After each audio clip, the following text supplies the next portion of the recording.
Eu saúdo todo mundo aqui dessa mesa da sessão 1, Políticas Governamentais e Práticas Territoriais, Conflitos e Alinhamentos. Bem-vindos, a Érica também chegou. Oi, Érica. Ou seja, temos mais um trabalho, que bom. O trabalho 73. Então, vamos iniciar. Eu queria fazer, inicialmente, além da saudação, bem-vindos aí, bem-vindas ao 7º Enoparque aqui de São Carlos. Muito obrigada por terem submetido seus trabalhos. E também aqui agradecer a Aline Scatalon, minha querida mestre. Nós tivemos aí o período de mestrado e agora a Aline está no doutorado, em Maringá. Bem-vinda. Muito obrigada também por ajudar aqui no Enaparque. Então, nós vamos ter, por enquanto, temos 4 trabalhos aqui. Essa mesa da sessão 1, em primeiro lugar, eu quero dizer sobre o tema da sessão 1. Nós estamos trabalhando com uma conceituação um pouco diferente, porque, em geral, nós vemos, né, o termo políticas públicas ser muito explorado. Mas, os colegas dessa sessão, nós decidimos enfrentar que essas políticas são estatais e governamentais, em que pese a participação de agentes privados. Então, nós temos que deixar muito claro o papel do Estado. E, por isso, essa sessão tem esse desafio. O desafio de enfrentar o que o Estado propõe, mas como é praticado pelos agentes sociais, econômicos, políticos, que estão fora do Estado, do seu aparato, mas que praticam a política governamental. Então, os 5 trabalhos que estão aqui nessa mesa lidam com isso, e particularmente em relação aos instrumentos urbanísticos, né? Então, a gente tem o primeiro trabalho que eu vou chamar é Lacunas da Implementação do Estudo de Impacto de Vizinhança em Belo Horizonte. Os autores são Reginaldo Magalhães de Almeida e a Carla Edviges de Andrade. Então, nós vamos já passar a palavra para vocês. E esse é um instrumento muito importante, né, não carece de plano diretor, então vamos ver como vocês lidam, né, com essa questão. Nós já conhecemos os trabalhos, claro, e são 15 minutos para cada trabalho. A Aline vai fazer gentilmente, né, esse controle, e quando faltarem 5 minutos, Aline, você pode abrir seu microfone tranquilamente e falar com os colegas, tá bom? Bom trabalho. Obrigada.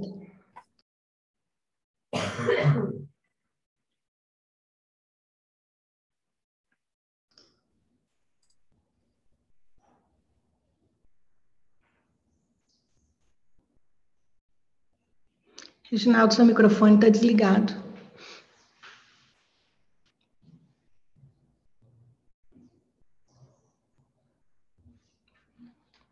Ele continua desligado. Aqui, pronto. Probleminha técnico, gente. Tá projetando a apresentação?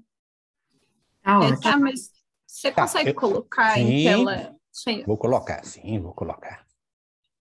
Pronto. Ok? Não ficou em tela cheia. Quando apresenta pelo PowerPoint, quando você dá o Ctrl L, não vai. Coloca o livrinho, o modo de apresentação, na parte inferior direita. Parte inferior direita, livrinho. Tem Isso, lá embaixo tem um livrinho. Aqui? Onde está esse livrinho aqui? Não estou vendo esse livrinho. Onde está escrito comentários, na barra inferior. Isso. Onde está escrito aí pesquisa, isso. Ah, tá. Aqui, mostrar, aqui, modo de exibição do apresentador? Isso, no livrinho. Apertei, pronto. Olha se agora foi. Foi? Ainda não. Não foi, mas está muito bom para ver, senão a gente vai perder tempo com isso. Tá muito bom para ver? Está muito bom para ver. Tá passando aí? Tá passando? Agora tenta passar. Tentei, passei. Não, eu acho que está travado. Então está travado. É melhor o senhor descompartilhar e compartilhar novamente. Então tá, espera aí. Vou descompartilhar. Pronto. Descompartilhei. Pronto. Olha se agora foi. Não, ainda está compartilhado para nós. Ué. Não estou conseguindo sair daqui. Não estou conseguindo sair daqui. O senhor vai apertar stop lá em cima na tela, que aí vai descompartilhar. Stop. Mas não está. Está travado aqui para mim. Pausar. Stop. Pronto. Stop. Muito bom. Ótimo. Então, agora, como é que eu faço agora, então? Agora o senhor compartilha novamente lá no share screen. Tá. Aqui. Vamos ver se agora vai, então. Muito bom. Agora perfeito, foi? Perfeito. Perfeito. Está passando. Que ótimo. Então, obrigada. Ótimo. Então, começamos agora, então, Aline. Isso. Desculpem aí, tá certo? Tá bom. Muito bem. Bom dia a todos. Meu nome é Reginaldo, sou professor de Arquitetura e Urbanismo na Universidade FUMEC, aqui em Belo Horizonte. Eu e a Carla, então, iremos apresentar esse trabalho que denomina-se Lacunas da Implementação do Estudo de Impacto de Vizinhança em Belo Horizonte. Mas antes de apresentar este trabalho, nós fazemos parte de um grupo de pesquisa da FUMEC, patrocinado pelo CNPq, e é um grupo de pesquisa que, desde o ano de 2016, nós estamos estudando a implementação dos instrumentos do Estatuto da Cidade. Nós já estudamos as operações urbanas consorciadas, outorga onerosa do direito de construir, transferência de direito de construir e outros instrumentos urbanísticos também. E, atualmente, o instrumento que nós estamos estudando é o estudo de impacto de vizinhança. Pois bem, esse artigo ele faz parte de uma pesquisa maior. Essa pesquisa já gerou vários outros artigos, publicações e participações também em seminários. E a apresentação vai começar primeiro com a Carla e logo depois eu complemento. Muito bem, Carla. Bom dia. Mais uma vez, desculpa, não consegui abrir a câmera, mas vou falar por aqui.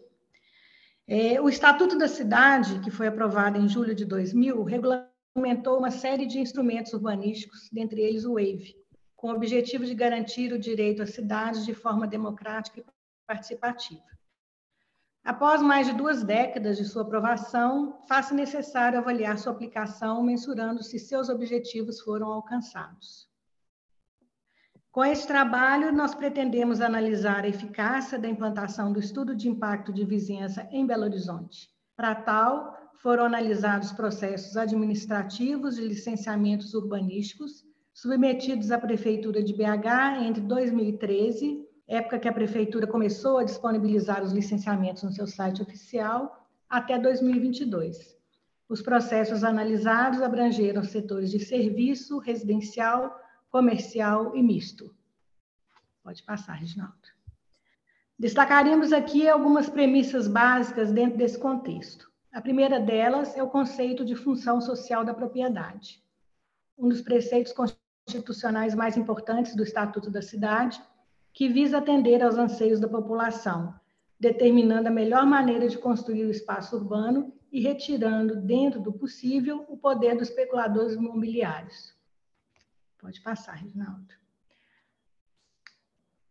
A segunda premissa refere-se à participação popular, uma vez que a população é mais apta para contribuir com críticas necessárias à elaboração do EIV, pois detém informações mais precisas sobre o local. Infelizmente, verifica-se que a participação popular tende a se referir com maior precisão a temas corriqueiros, tornando-se mais evasiva a temas que exigem uma participação técnica, como, por exemplo, aspectos ligados à ventilação e insolação das construções.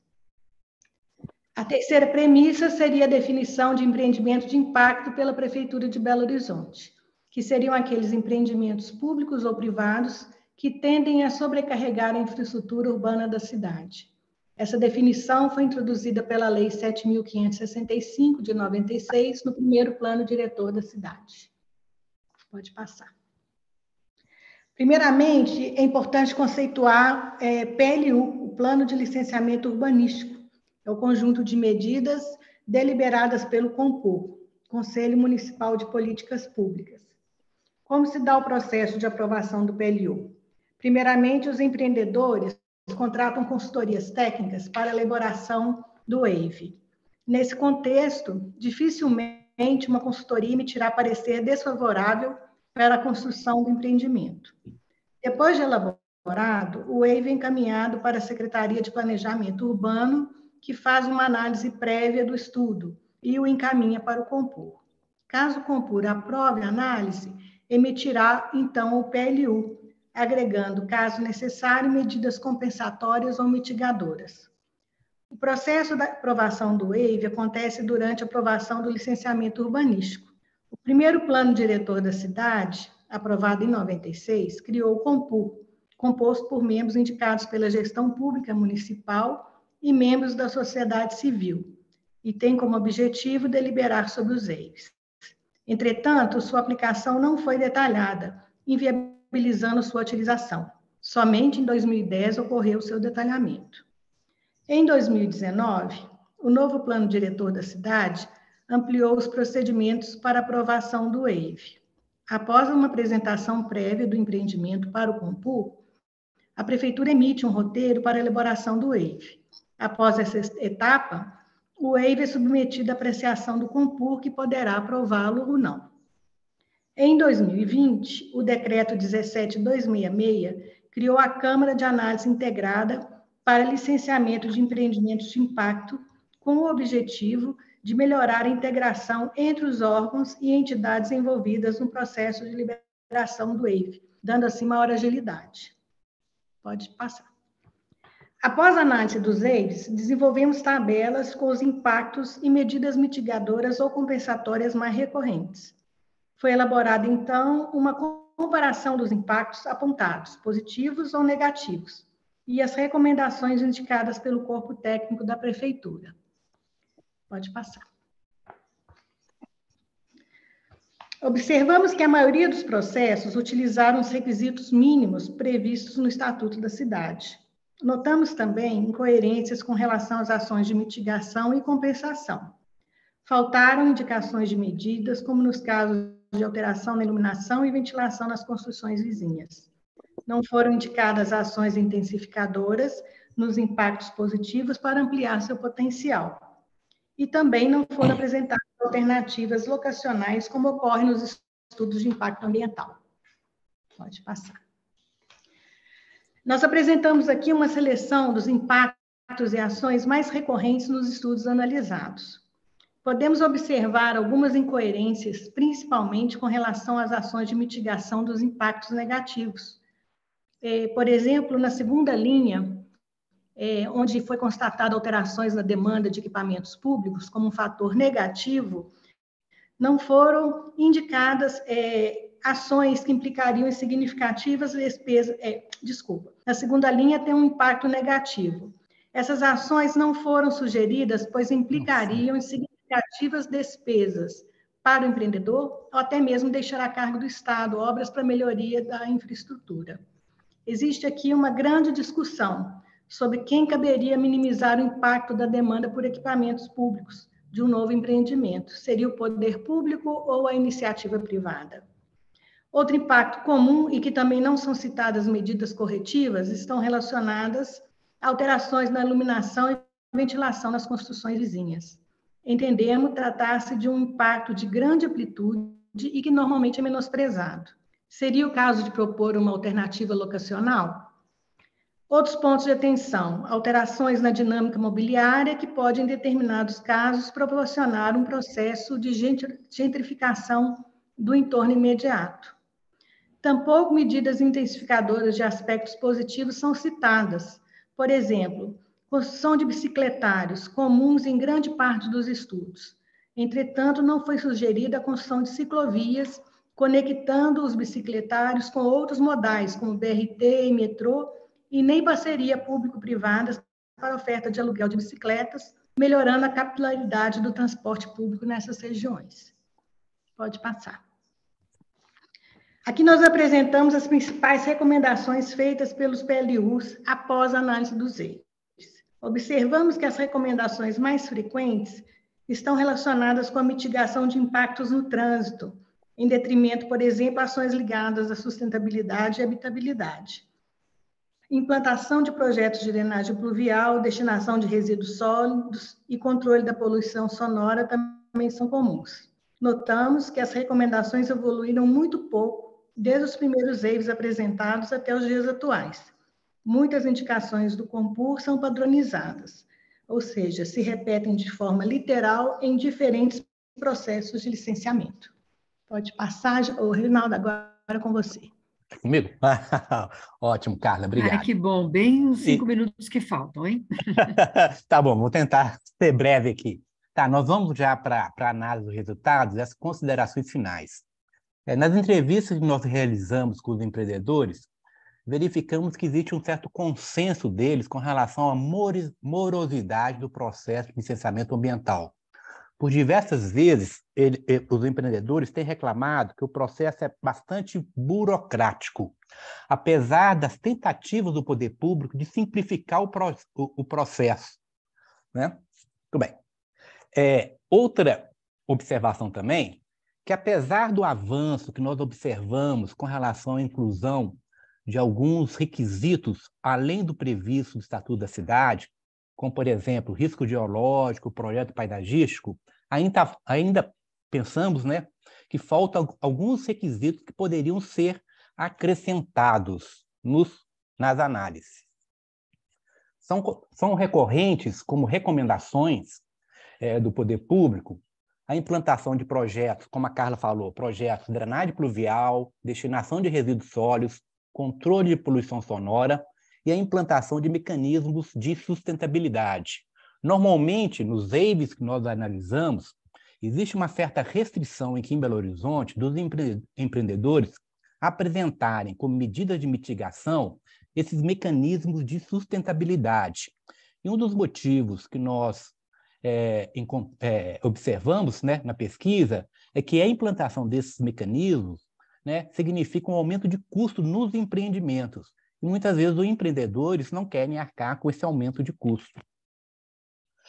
Outro aspecto também, a Carla relatou também, é a importância dada ao trânsito, ao tráfego e trânsito, que muitas vezes deixa de lado outros aspectos ligados à sustentabilidade e habitabilidade dos empreendimentos. O órgão de tráfego aqui da cidade, né, de Belo Horizonte, ele tem uma presença muito forte nos licenciamentos, tanto com relação à questão da análise, como também com relação à indicação de medidas mitigadoras e compensatórias, que normalmente são voltadas para a questão da circulação. Apenas nos grandes empreendimentos foram elaborados EIVs com uma descrição mais precisa dos impactos decorrentes da implantação e as medidas mitigadoras, possivelmente devido à capacidade financeira dessas empresas, dos empreendedores, de contratar uma equipe mais qualificada para elaborar esses relatórios. Nos empreendimentos de pequeno e médio porte, os empreendimentos de pequeno e médio porte apresentam muitas vezes estudos mais simples, que muitas vezes não refletem os verdadeiros impactos dos empreendimentos. Isso aí é justificado pelo fato da necessidade de controle de custos, tanto com relação à viabilização da obra, como também da execução e contratação do EIV. E observa-se, né, certa resistência dos empreendedores em realizar estudos melhores. Peraí, não está passando. Constata-se ainda, né, falta de fiscalização do poder público, quer dizer, aprova-se os EIVs, que emite-se a licença, mas não existe por parte da prefeitura, o poder público, né, a fiscalização com relação à implantação das medidas mitigadoras e compensatórias. Isso só vai acontecer quando o empreendedor solicita a licença final. Aí ocorre a fiscalização. Muitas vezes, o que foi aprovado não foi o implantado. Aí começa um processo de discussão, poder público, iniciativa privada, de como corrigir esses problemas. E muitas vezes favorece-se os empreendedores. Observou-se também uma necessidade, maior agilidade nas avaliações dos licenciamentos urbanísticos, mesmo com a criação da Comissão de Licenciamento de Impacto, que agloba todos os órgãos da Prefeitura. Esse processo ainda é um processo demorado. Existe um evidente desequilíbrio nas forças de composição do COMPU, que é o órgão que delibera, né, as licenças. Esse COMPU, que é composto por representantes da sociedade civil e do poder público, na verdade, os representantes do poder público muitas vezes tendem a apoiar o setor empresarial, e o setor da iniciativa privada que participa do COMPU normalmente defendem pensamentos corporativos. Então, por exemplo, né, na última composição do COMPU, existia um representante dos postos de gasolinas, do sindicato de postos de gasolinas daqui da cidade. Mas por quê? Porque foi um momento onde se aprovou vários empreendimentos voltados, né, empreendimentos de postos de gasolina. Então, você observa assim, uma certa tendência de direcionamento, né, dos representantes da sociedade civil presente no COMPU. Vá terminando, por favor. Está acabando? Acabou? Sim, já acabou o tempo, mas pode terminar, por favor. Tá, ok. Eu vou ler, então. É evidente a dificuldade de envolvimento da população em todas as etapas do processo. Essas dificuldades ocorrem, nós observamos, por vários motivos, como falta de informação da população. O poder público, muitas vezes, publica os editais em jornais de circulação restrita, até falta de interesse, conhecimento do assunto e dificuldades operacionais, como, por exemplo, o horário das audiências e custo de transporte. Verificou-se ainda ausência na escolha de alternativas locacionais, estou terminando, para a implantação dos empreendimentos, principalmente os imobiliários. Ou seja, o waiver já chega pronto, né, para ser analisado. Não se apresenta. Será que aquele empreendimento realmente é o melhor para aquela região, para aquela vizinhança? Será que não haveria outras alternativas? E existe também a necessidade de ampliar a análise dos impactos avaliados e recomendações, trazendo requisitos da NBR 15.575, que é a norma de desempenho das edificações.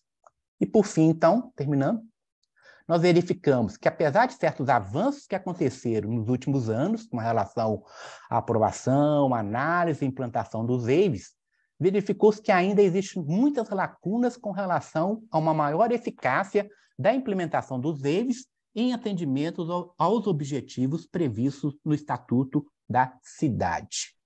Muito bem. É isso aí. Muito obrigado pela apresentação e desculpa aí por termos passado aí alguns minutinhos do tempo. Foi pouquinho. E obrigada, Reginaldo, obrigada, Carla. E então nós vamos fazer as apresentações todas, né? Para podermos depois eu faço uns comentários gerais e abrimos o debate. Pode ser? Pode.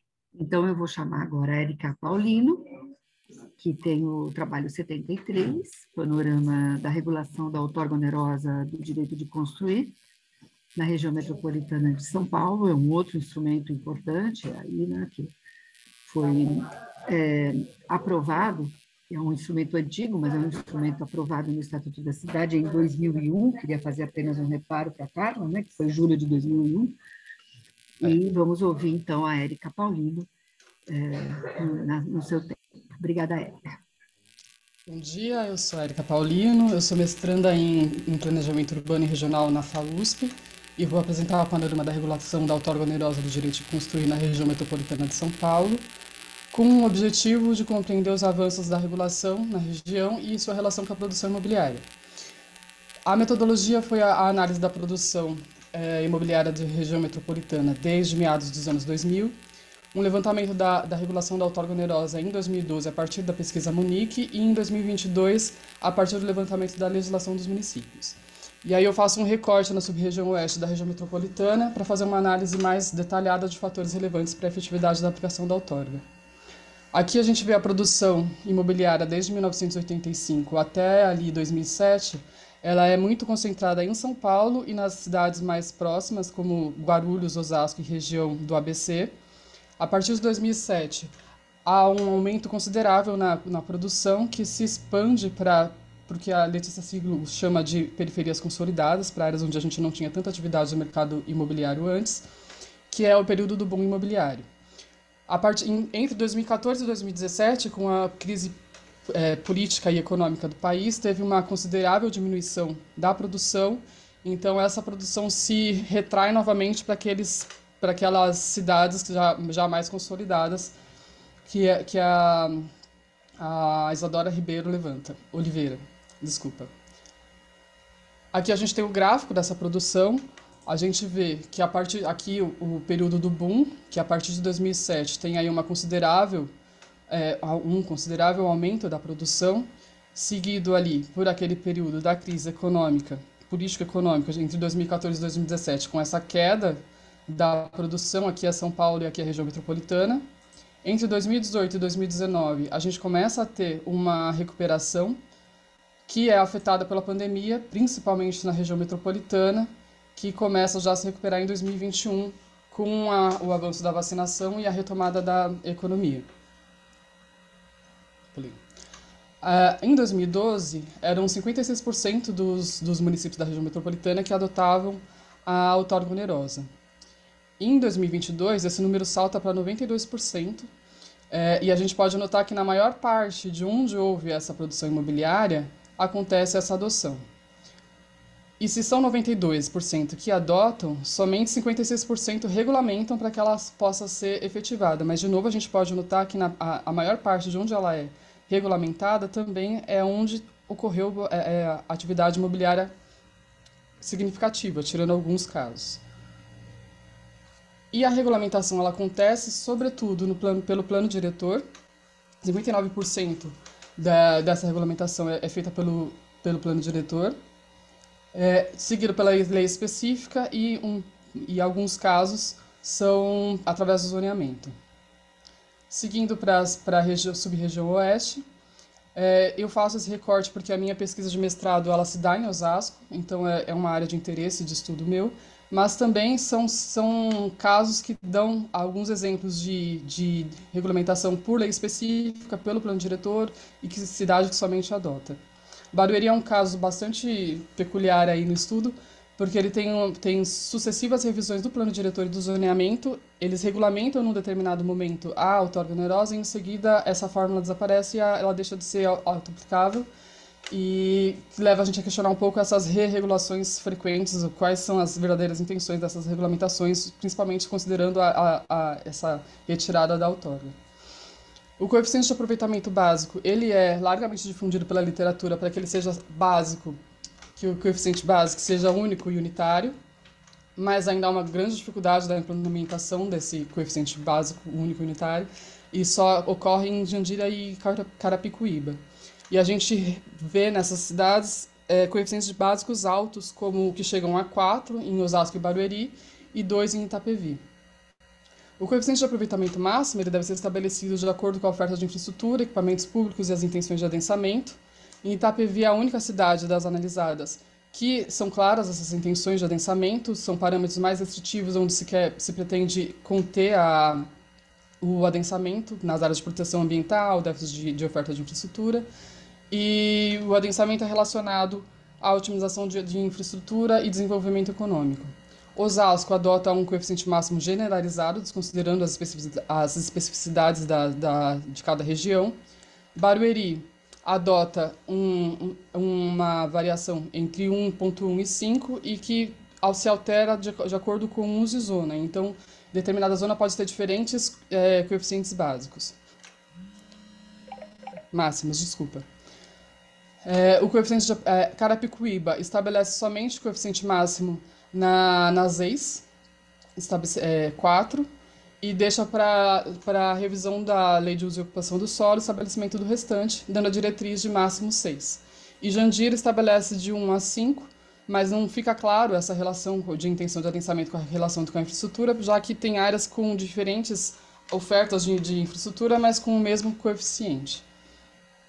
O gabarito máximo de altura ele ganha relevância, considerando que esses empreendimentos tendem a ser verticalizados e trazem impacto na paisagem e considerando o diálogo que eles estabelecem com os empreendimentos no entorno.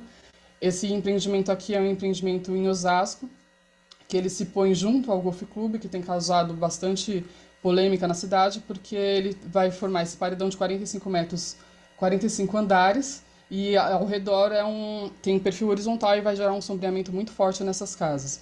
Osasco é um exemplo de que não estabelece gabarito de altura, assim como Barueri.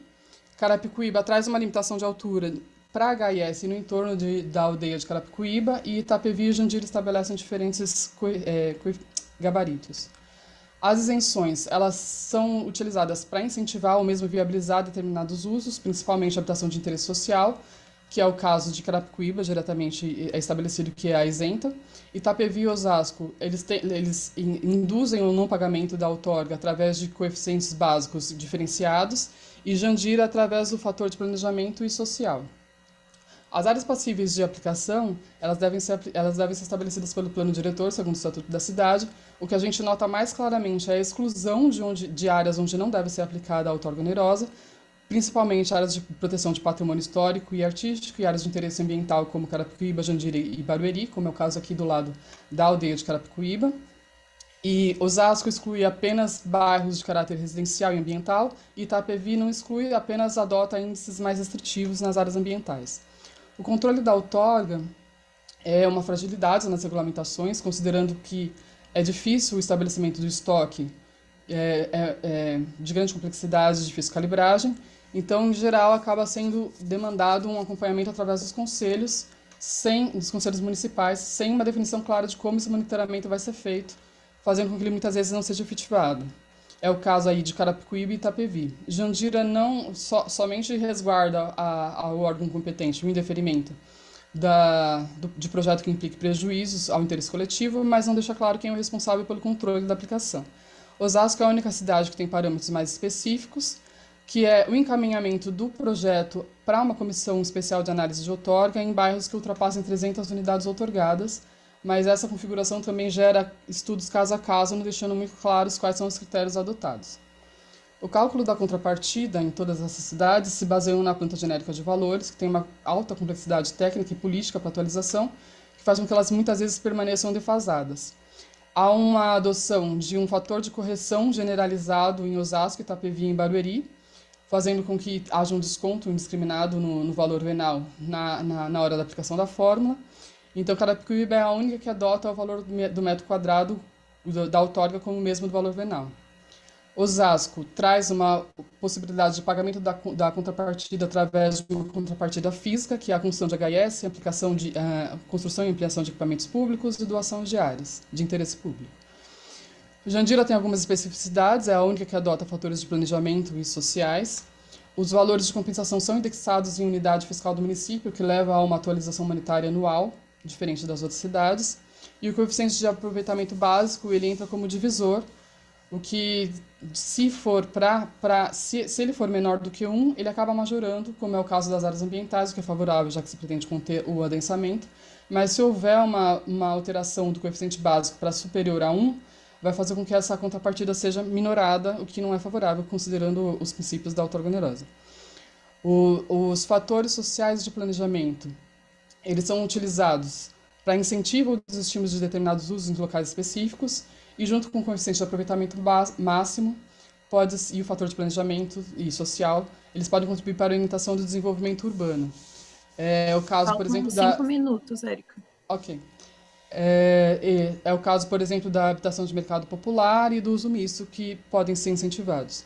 Jandira é a única que adota, como eu comentei, só que muitos usos são incentivados, e a multiplicação dos dois fatores na fórmula, fazendo com que haja uma majoração dos descontos, e considerando a quantidade de usos incentivados, deve haver uma diminuição considerável na arrecadação de recursos.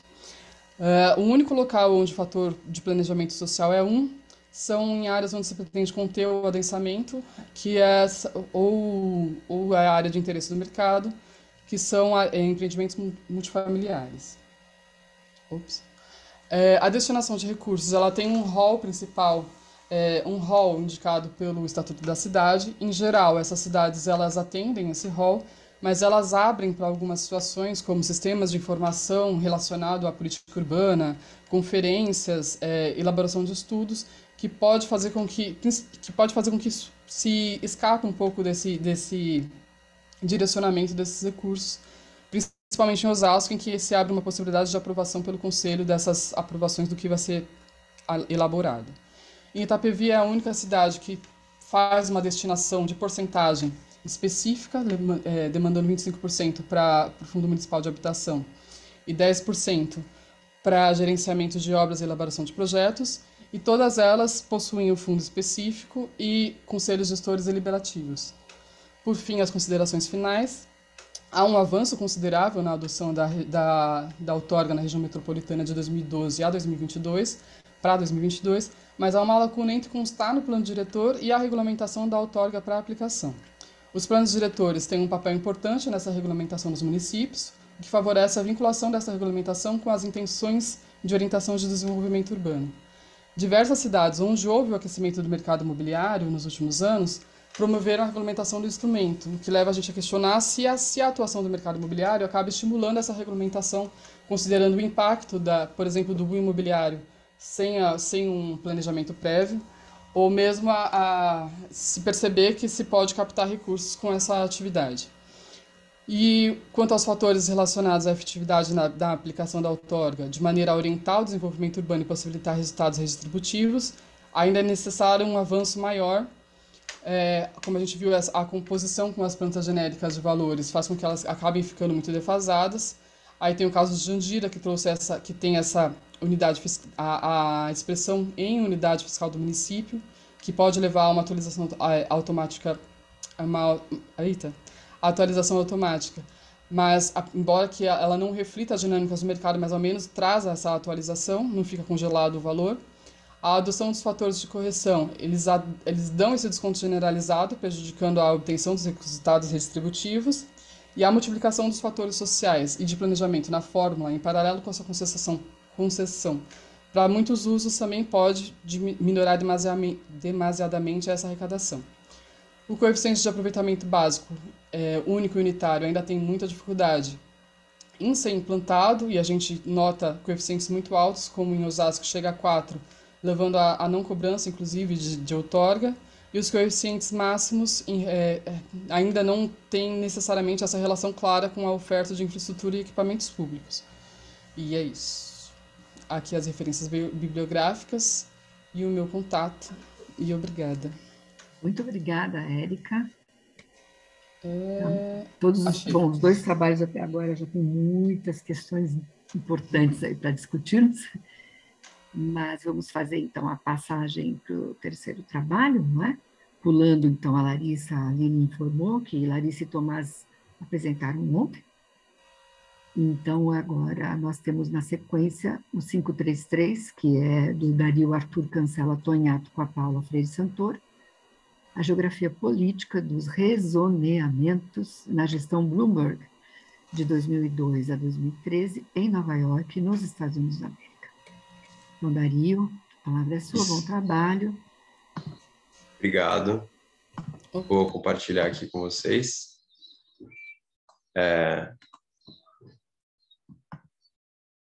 Só ver. Tá dando para ver legal? Acho que sim, né? Sim. Beleza. Estamos vendo, se você conseguir colocar em tela cheia. Tá.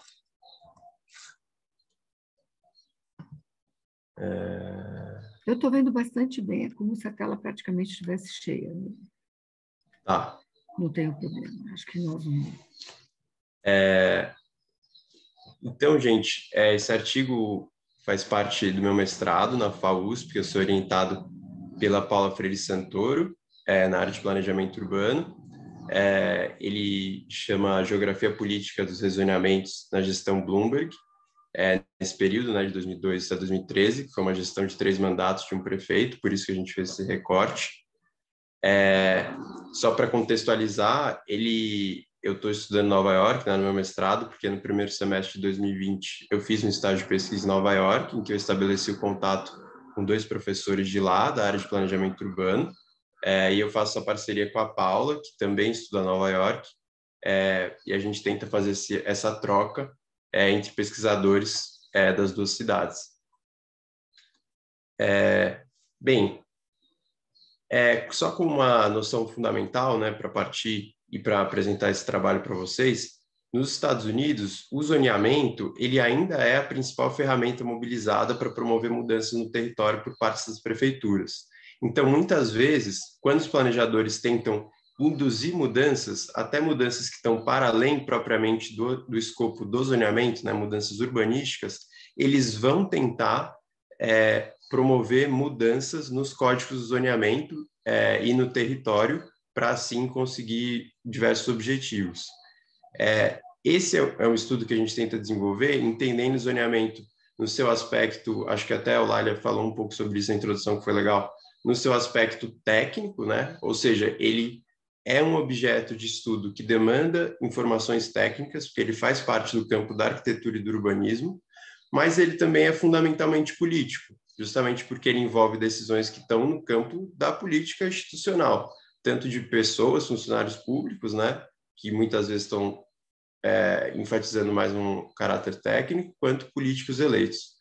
A gente vai tentar fazer esses cruzamentos na nossa análise, que é um desafio grande, e também, como é um estudo de zoneamento, ele vai ter fundamentalmente um caráter espacial, justamente porque o lugar importa. Se você promover uma mudança, a mesma mudança no território A ou no território B, você pode ter resultados totalmente diferentes.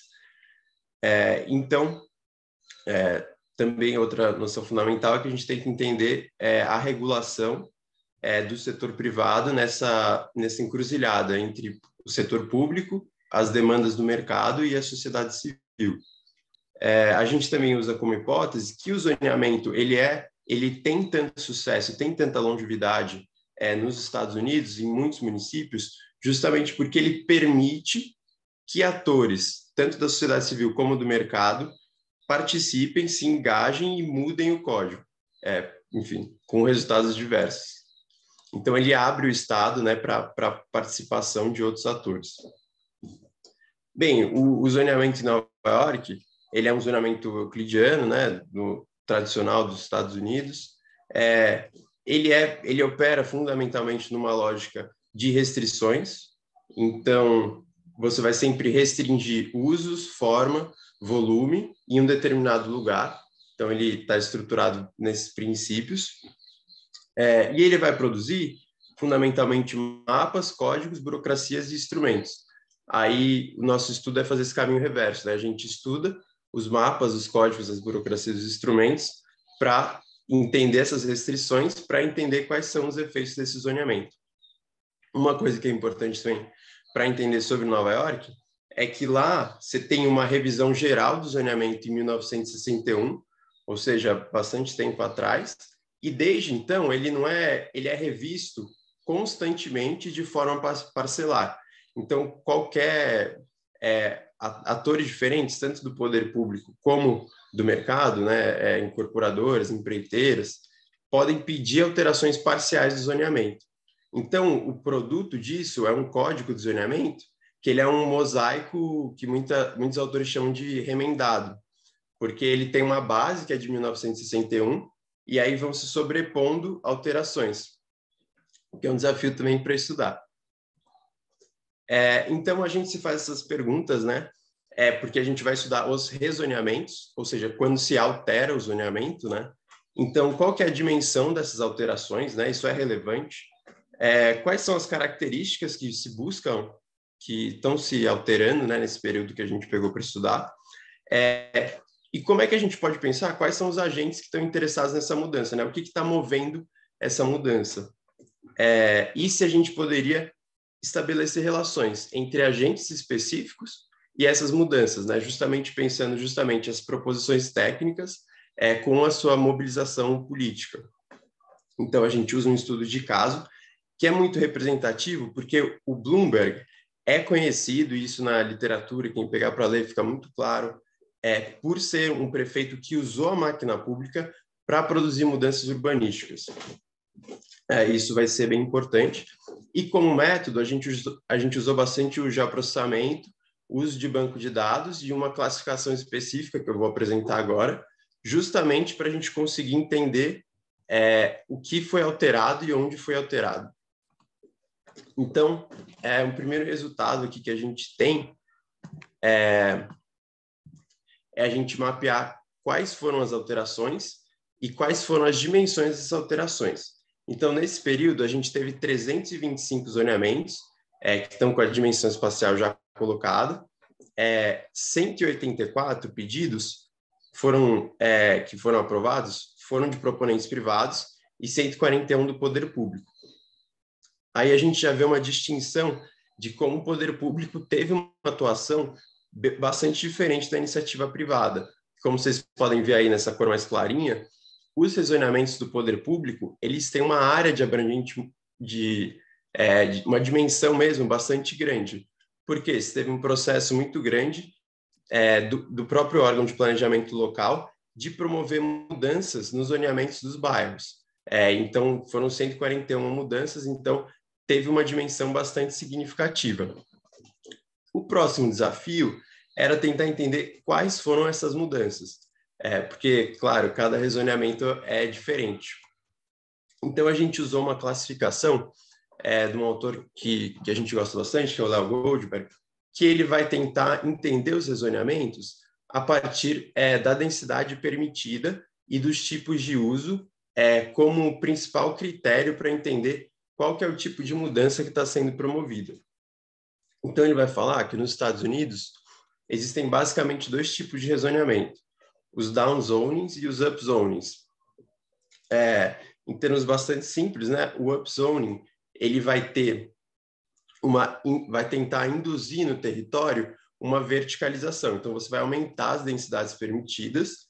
No caso de Nova York, que a gente estudou, outra característica que também é bastante presente, né, nos estudos, na literatura dos estudos urbanos, é a conversão de usos, né? A conversão de usos industriais, né? Então, zoneamentos que restringiam usos residenciais e comerciais, só permitiam usos industriais, e que nesse período passaram a permitir usos residenciais, que vai ter consequências importantes para a cidade. Os downzonings são o oposto, né? Para quem conhece São Paulo, seria o que acontece ali nos bairros dos Jardins, ali perto da Faria Lima. É um zoneamento muito restritivo, de caráter suburbano, e que nos Estados Unidos é muito forte, é muito presente. Ele que vai constituir as características do American Dream, né, que eles chamam, que são bairros residenciais de baixa densidade e que vão ter um determinado perfil que é bastante diferente dos bairros que vão ser promovidos o upzoning. O rezoneamento híbrido, ele é um tipo de rezoneamento que vai combinar esses dois fatores. Então, são bairros geralmente que não são nem periféricos, nem muito centrais, estão ali no meio do caminho. Já vou mostrar um mapa para vocês, acho que vai ficar mais claro. Que vão produzir, que vai tentar se induzir, né, nesses bairros a verticalização próximo de avenidas, onde você tem uma maior estrutura de transporte, e nos miolos dos bairros vai se tentar manter a densidade. Bem, então a gente usou a gente partiu dessa classificação e a gente teve então o desafio de reclassificar os zoneamentos, né? Então a gente tinha lá as informações dos lotes, né, de qual era o zoneamento de cada lote. Então o que a gente fez? A gente classificou esses zoneamentos, né, esse código, a partir de sua densidade, de 1 a 6, né? Então, lá da densidade muito baixa até a densidade muito alta. E o que a gente fez no estudo é bastante simples. A gente comparou a situação de 2013, de todos os lotes aqui que a gente identificou de cada zoneamento, com a de 2012, justamente para a gente ver o que mudou no zoneamento, qual foi o tipo de transformação que o poder público, né? Isso a gente só fez para as alterações do poder público, tentou induzir no território. Então, a gente faltam 5 minutos só para... Obrigado, Aline. Então, a gente já tem esse mapa, né, como nosso principal resultado dessa classificação. Então, aqui a gente já pode identificar alguns padrões que são bem legais para a gente e que a gente já identificava na literatura. Primeiro, a gente pode ver que foram implementados pelo poder público 67 down zonings, ou seja, tem um esforço muito grande de reduzir a densidade permitida. Isso é bastante importante. Vão ter 42 zoneamentos híbridos, né, que misturam os dois, e 32 upzones. Muitas vezes a literatura dos estudos urbanos vai falar muito sobre os upzones. Segundo, tem um padrão espacial que é muito claro, que é que os downzones eles estão nas franjas, né, da metrópole, nessas áreas suburbanas. Os zonamentos híbridos, de fato, estão numa zona intermediária, e os upzones, né, onde vai se induzir a verticalização, estão mais próximos ao centro. Isso, se a gente usar uma metodologia de distância, a gente consegue também demonstrar de uma forma mais clara. Nesse sentido, a gente pode ver que sim, a gente pode perceber que existe um cruzamento em determinadas agendas de transformação da cidade e os tipos de zoneamento que são promovidos. Então, quando a gente olha para esses bairros que estão aqui costeiros, né, aqui entre Manhattan, o Brooklyn e o Queens, que tem os downzones, os upzones ali em vermelho, são bairros que eram tradicionalmente industriais e que se verticalizaram, né? Que muitos autores vão apontar que se gentrificaram. Então, são bairros que, de fato, sofreram uma transformação muito abrupta de bairros tradicionalmente industriais, né, de galpões, que muitos estavam com menos uso, e se verticalizaram e se transformaram em bairros de elite. E na literatura, isso vai aparecer muito como os interesses da máquina de crescimento urbano, né, da growth machine, e de fato faz sentido pensar nesse projeto. De um outro lado, por que se promove tantos downzones, né? Isso é o campo mais progressista, né, muitas vezes na literatura, vai chamar eles de rezonamentos excludentes, principalmente também por uma questão de análise demográfica, né, da questão racial. Por quê? Muitas vezes esses bairros suburbanos são bairros de pequenos proprietários de casas, de famílias de classe média alta, que muitas vezes são majoritariamente brancos. E aí tem toda uma literatura da ciência política que vai discutir como esses downzones, esse público, né, de pequenos proprietários, tem uma influência muito grande nas eleições dos Estados Unidos, e como existe, sim, uma tendência das prefeituras de atenderem esse público. Então, também tem um cruzamento bem legal, bem interessante, né, desculpa, entre os downzones e o público, né, e o território.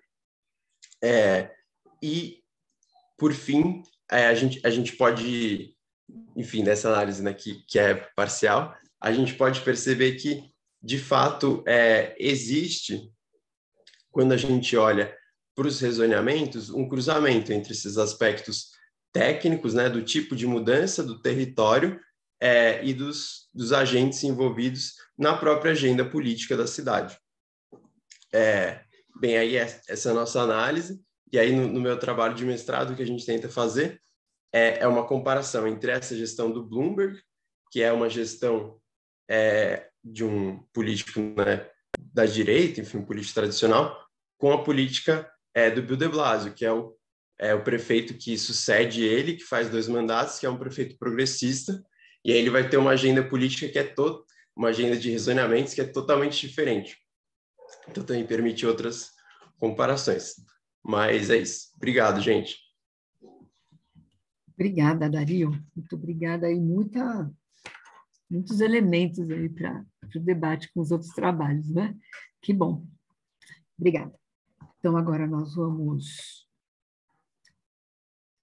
lá aqui para o nosso último trabalho de hoje, que é o 534, uma análise do plano de qualificação urbanística Centro Lagoinha, via operação urbana consorciada, então outro instrumento, né, em Belo Horizonte, Minas Gerais, estudo Implementação e Controvérsias, da Lara Figueiredo Pérez Pels, Cirleide Samores e Natasha Reina. Bom dia, eu que vou introduzir o trabalho. Meu nome é Cirlei, eu sou doutoranda do PACPS, né, da UFMG, do Ambiente Construído Patrimônio Sustentável, e a Natasha também, ela é mestranda do mesmo programa de pós-graduação. A gente faz parte do grupo do Indisciplinar, e a minha parte vem mais da introdutória sobre financiarização. O meu trabalho é específico sobre como a financiarização influencia nas reformas, né, no planejamento urbano, e o trabalho da Lara em específico é sobre a questão da OAK no Centro Lagoinha. E aí, Lara, se puder colocar... Sim, só um momento. Onde que eu compartilho aqui mesmo? Do lado do chat tem share screen. Ah, sim. Você quer complementar alguma informação, Lara, sobre... Não, acho que é isso mesmo. Aí você vai introduzir, né? E depois eu continuo a apresentação. E nós duas somos orientandas da professora Natasha Rena. Isso. Né? Aí o trabalho o artigo, né, é uma análise do plano de qualificação urbanística Centro Lagoinha via operação urbana consorciada em Belo Horizonte, estudo, implementação e controvérsias. E aí esse trabalho tem como finalidade especificamente a análise da operação urbana consorciada do Centro Lagoinha. Trata-se de uma região aqui em Belo Horizonte, uma região, um centro histórico, uma região mais histórica, né, dos primórdios mesmo da criação de Belo Horizonte, e que fica ligado ao Baixo Centro de Belo Horizonte. Quem conhece Belo Horizonte deve saber mais ou menos onde que fica, a região Boêmia. A Lagoinha tem também a região do pessoal dos recicláveis, enfim.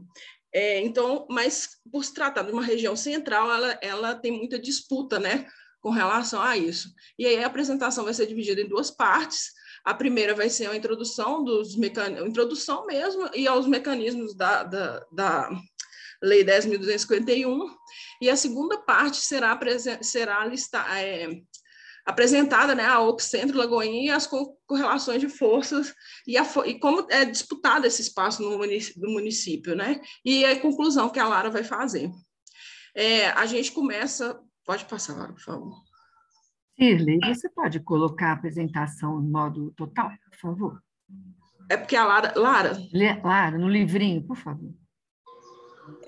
Só um momento. Aonde que eu coloco? Mas vocês estão vendo? No canto inferior... Sim, estamos vendo. No canto inferior direito tem o modo de leitura. O símbolo é um livrinho. É um livrinho. Do lado desse negocinho que você colocou aí. O meu só está aparecendo essa tela aqui em cima. Não, mas está aparecendo na tela nossa aqui, dá para ver que você está com o livrinho. Onde você colocou o aí? Não, aqui? do outro... Você está em tela, você tá em tela cheia? Assim? Isso. Aí, muito bem, obrigada.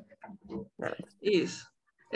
Aí a gente começa falando que a urbanização no Brasil começou de forma tardia, né? Se a gente for pensar nos países centrais, né? Nos países do norte global. E ela se deu, foi um êxodo rural em decorrência da industrialização do país, a partir da década de 50, 60, e, obviamente, sem qualquer planejamento. A partir da década de 70, a gente vê não só no Brasil, um pouquinho antes, talvez, mas não só no Brasil, mas principalmente no mundo, a mudança do processo capitalista de apropriação do espaço, o processo capitalista passa por uma transição, surgem novas formas de apropriação do Estado, né? E aí, pelo capital. E aí eles criam vários mecanismos, a gente trata isso como mecanismo de financiarização, e dentre eles, a gente surge o mecanismo das parcerias público-privadas. As parcerias público-privadas, elas... Pode passar, por favor, Lara. As parcerias público-privadas, elas em tese, substituem o Estado no que ele tem de função, que é criar uma política pública de infraestrutura. O Estado vai e passa essa função dele para o setor privado, né? E aí, o que a gente vê? E aqui no Brasil, as PPPs, elas tomam forma a partir da Lei 11.079, em 2004, na primeira década dos anos 2000. Antes, as PPPs foram... Aqui no Brasil mesmo, as PPPs foram implementadas a partir do governo PSDB daqui de Minas, em São Paulo, mas ela toma forma nacional, né? Ela ganha lei federal em 2004. As OUCs, né, as operações urbanas consorciadas, elas também são uma forma de instrumento de planejamento urbano, elas surgem também em São Paulo. A gente, na nossa pesquisa, a gente viu que, a partir da década de 80, se fala das operações urbanas consorciadas em São Paulo, mas com características próprias. Tanto é que no artigo a gente fala que no decorrer dos governos, as operações urbanas consorciadas, antes de serem colocadas no Estatuto da Cidade, elas tinham características próprias conforme a mudança de governo. A reforma urbana no Brasil, ela vem desde antes da década de 80, obviamente, e ela ganha força a partir da redemocratização do Estado brasileiro. Em 80, com a mudança da Constituição, eles conseguem implementar 2 artigos na Constituição, o 182 e o 183, como política urbana. Esse artigo, inclusive, se encontra na Constituição Econômica, a gente chama de Constituição Econômica, e reforça o fato de que a política urbana, ela é uma política pública, ela deve ser implementada e planejada pelo Estado, em que pese tem algumas interpretações contrárias com relação à Constituição Econômica no Brasil, né? E aí, os artigos 182 e 183 da Constituição, eles foram regulamentados pela Lei 10.257, de 2001, que é o Estatuto da Cidade, e o Estatuto da Cidade consolidou a operação urbana consorciada. Tem um artigo próprio que fala o que é uma operação urbana consorciada. É o artigo 32. E aí, na hora que a gente faz uma análise do artigo 32, do Estatuto da Cidade, a gente observa que a OUC, ela tira do Estado a função de planejamento. O artigo fala que o município vai coordenar as ações. Quando a gente fala em coordenar, ele só ele só coordena. Ele em tese teria um poder de decisão, mas na verdade o Estatuto meio que retira esse poder de planejar com a OUC, retira esse poder, porque a OUC, em tese, você vai discutir isso, as áreas que podem ser implementadas a OUC, você vai discutir no plano diretor. Mas, como foi bem colocado aqui nas outras apresentações, o plano diretor também é um espaço de disputa, né? Entre o capital e a sociedade, enfim. E aí, a OUC, ela é um instrumento só de intermediador entre os investidores privados, os proprietários dos imóveis, dos usuários e os interessados do local onde vai ser implementada essa OUC. E aí o Estado deixa de ser o indutor da política, ele perde o papel de responsável pelo planejamento e o de indutor de políticas públicas. A participação, em que pese a OUC ter a previsão de participação popular, também já foi citado aqui que o Estatuto da Cidade prevê a participação popular, mas quando a gente vai participar, o primeiro trabalho falou sobre isso, quando a gente vai verificar as participações da sociedade civil, ela é praticamente zero, porque a gente participou de algumas reuniões e realmente a participação da sociedade civil, e principalmente daqueles usuários da região, dos usuários, necessariamente não os moradores, mas os usuários, aí que não existe mesmo participação popular. E aí você vê os grandes investidores participando das reuniões. A lei ainda traz, a OUC ainda traz a figura das CEPACs, né? As CEPACs já existiam de outra forma lá em São Paulo, no início da década de 80, mas ela foi implementada e isso reforça ainda mais o caráter de especulação imobiliária dentro das AUCs, porque as CEPACs elas podem ser comercializadas no mercado, né, na Bolsa de Valores. E aí você traz essa figura de especulação imobiliária e de financiarização também do instrumento de política pública, né?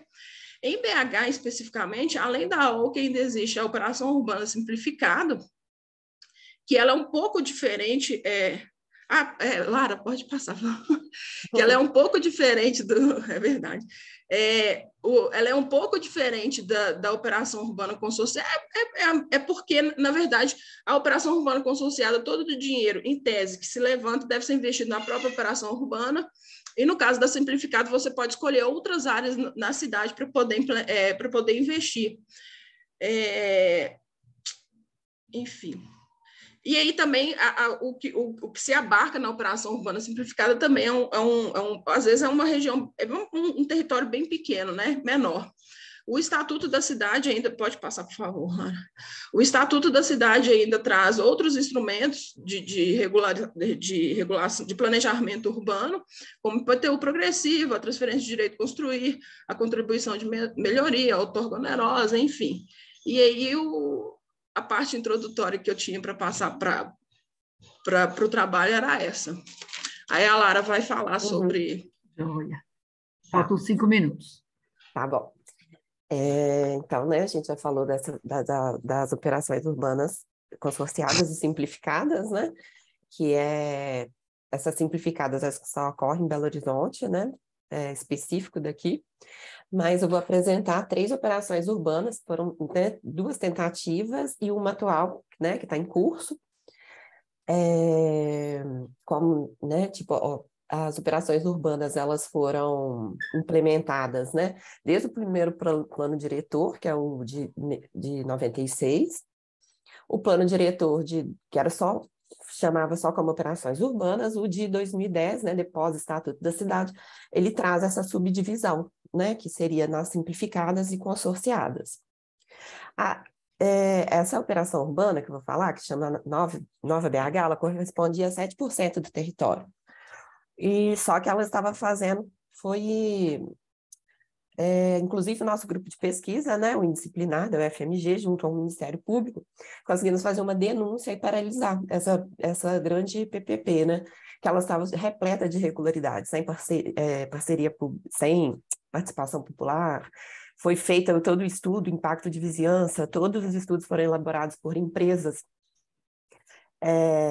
interessadas, né, na área de atuação, empresas privadas, né, e essa operação ela conseguiu ser paralisada. Depois de alguns meses, né, a prefeitura lançou essa nova operação só com um novo nome, que chamava essa ACLO, né, que é a Operação Urbana Consorciada Antônio Carlos Leste-Oeste.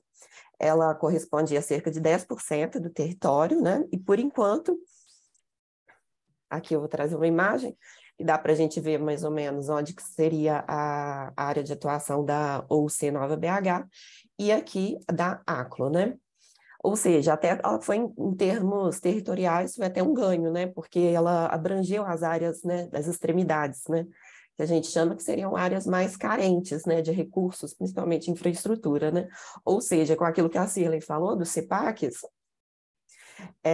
ou seja, numa área, ela teria como ponto inicial, que seria essa região da Lagoinha, né, considerada esse setor 1, e esse aqui o 9, a região central, que seria a parte mais valorizada, né, da cidade, para arrecadar essa mais-valia fundiária e investir nessas bordas, né, que seriam as regiões mais carentes de infraestrutura, né.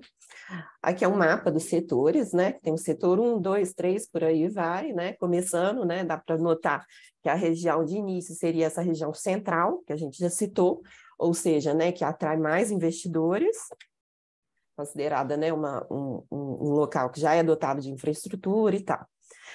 Então, né, como eu já comentei isso, né, a gente conseguiu essa paralisação daquela primeira operação, e por enquanto ainda estava em fase de... não chegou a ser implementada, tanto, né, essa ACLO, né? Quando foi em 2020, março de 2020, a prefeitura lançou uma outra operação urbana, que era uma hipótese que a gente tinha no início do trabalho, ela se confirma, né? Que foi uma substituição, na verdade, dessa OUC, que era a ACLO, que ela estava né? Eles justificam que ela era muito extensa, né, territorialmente, e eles transformaram o setor 1 e o 9, ou seja, a região mais valorizada, em apenas uma operação urbana, que é essa chamada Centro Lagoinha. Ela... Peraí, só um momento. E ela poderia ser até feita de outra forma, via ortogonerosa. Só que, preferencialmente, ela vai ser feita via OC mesmo, visando esse financiamento mais robusto. Então, né, essa hipótese da gente se confirma, que seria a substituição, ou seja, todos aqueles ganhos que a gente teve em termos territoriais, né, que seriam o investimento, né, as CPACs, né, a mais-valia que a gente conseguiria naquela região mais valorizada e aplicar nas regiões mais carentes, ou seja, isso acabou, né, porque a região, já que a UC, a obrigatoriedade que é você os recursos obtidos eles só podem ser aplicados dentro da área de atuação da UC, ou seja, os recursos obtidos na região valorizada, ela vai ser um circuito de reinvestimento, né? Então, toda essa operação, né, até a prefeitura justifica que essa UCA ela vai ser feita em etapas, começando pela Centro Lagoinha e, posteriormente, deve surgir outras, né? Aqui é a área de atuação do setor, né, da OUC, que seria o da ACLO, né, que seria o setor 1, e o setor 9, ou seja, o Centro Lagoinha, ele é um resumo desses dois setores, e aqui é a área de atuação da OUC Centro Lagoinha. Ela seria esse local, que é da região da Lagoinha, e uma parte do centro, que é chamada região do hipercentro, né, de Belo Horizonte. Vamos ver. Então, essa questão que a gente já Lara, falou... eu peço para você ir terminando, que já deu os 15 minutos. Bom, então, aquilo, né, para concluir, né, ao analisar essa UC, que é o Plano de Qualificação Centro Lagoinha, ele é o fruto, né, da UCACLO, que abrangia uma extensa área, e ela foi uma redução, né, um recorte dessa área. Então, esses recursos obtidos nas áreas mais valorizadas poderão ser investidos em obra via infraestrutura em áreas menos valorizadas, ou seja, essa conquista ela foi perdida. Então, né, haja vista essa correlação de força, corre o risco os recursos obtidos na valorização gerada pelo Plano Centro de Qualificação do Centro Lagoinha sejam aplicados na própria região, reforçando a prática neoliberal da produção das cidades através desse circuito de reinvestimento em regiões já favorecidas, contrariando o desenvolvimento contrariando o desenvolvimento de políticas de distribuição de renda, democratização, acesso à terra e aos fundos públicos, ou mesmo, né, fragmentar o fundo público e aumentar o controle privado sobre sua destinação. E o outro ponto, né, cuidado, seria essa questão da gentrificação, né? Esses investimentos públicos somados a esse capital imobiliário por meio dessas ferramentas de flexibilização dos parâmetros urbanísticos podem favorecer esse adensamento, né, e a venda dos CPACs e a aplicação também da outorga onerosa do direito de construir. E podem gerar, né, especulação imobiliária, enobrecendo o local e expulsando a população vulnerável, né? E isso seria importante, né, estimular a economia local, o comércio, reafirmando a vocação do local, para que a população permaneça na região usufruindo das melhorias, né, daquele local. Então, esse cuidado, né, tem que ter e agora acompanhar, né, como que vai ser dada essa operação urbana e acompanhar os próximos passos. Acho que é isso. Obrigada. Obrigada, Lara, Cirlei. Acabamos aí essa rodada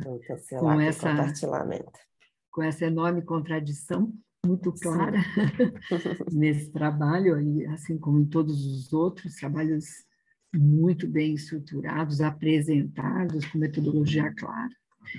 Então, eu havia afirmado uma coisa anteriormente, né, sobre eu fazer uma rodada, mas eu acho que valeria a pena, se vocês quiserem colocar questões um para o outro, ou para si mesmos, e aí depois eu reservo um tempinho para dar as minhas sugestões de reflexão.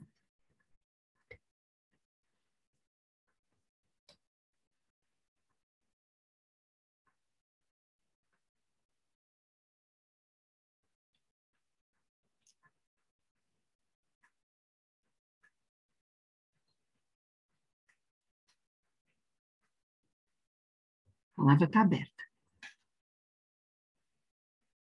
Nós temos tempo ainda, são 9h15, 1h15, não, 9h15, desculpa. É 9h15.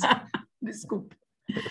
Temos um tempinho. Eu só queria pedir para vocês, como eu continuo na mesa, seguinte, se a gente pudesse acabar uns 8 minutinhos antes para eu poder ir ao banheiro, essas coisas. Mas estamos com a palavra aberta e temos tempo, por favor.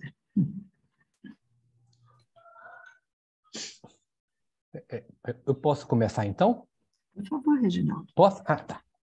Eu queria, assim, perguntar às minhas colegas aqui de Belo Horizonte sobre a operação urbana da Lagoinha. Qual que é o entendimento delas, assim, com relação ao impacto que essa operação vai causar na Lagoinha, que é uma região historicamente importante aqui da cidade, né? É uma região que ela começa junto com antes mesmo da inauguração da cidade, no século passado, né? Na verdade, né? Antepassado. Isso.